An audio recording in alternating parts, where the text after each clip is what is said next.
जैसा कि आप सब जानते हैं कि रिसेंटली मावरा हुसैन की शादी में भी वो वक्त आ गया जिसके लिए यह लड़की बहुत ज़्यादा इमोशनल हो जाती है और अपने पीछे अपने घर वालों को भी बहुत ज़्यादा उदास कर जाती है।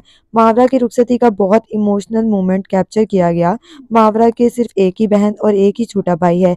तीनों मैरिड हो चुके हैं और इस मौके पर वो अपनी बहन के साथ ज़्यादा क्लोज हैं। सबसे पहले तो दुआ है कि अल्लाह ताला इस वीडियो को देखने वाले हर लड़की और बेटी और हर बहन की किस्मत बहुत अच्छी करे। कमेंट्स में आमीन ज़रूर लिखिएगा।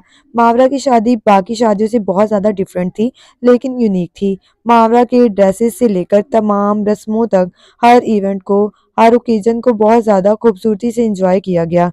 ना तो शोबिज़ इंडस्ट्री में से कोई ज़्यादा अदाकार बुलाए गए, सिर्फ अपने घर वाले ही मौजूद थे और घर वालों ने ही इतने करीबी दोस्त के साथ इस खूबसूरत खुशी को सेलिब्रेट किया। उर्वा का इमोशनल डांस उर्वा का इमोशनल डांस, मावरा के छोटे भाई का प्यारा सा डांस, सभी ने मिलकर बहुत ज़्यादा खूबसूरत बना दिया इस इवेंट को। आपको इस इवेंट का आगाज़ कैसा लगा? हमें कमेंट सेक्शन में ज़रूर बताइएगा।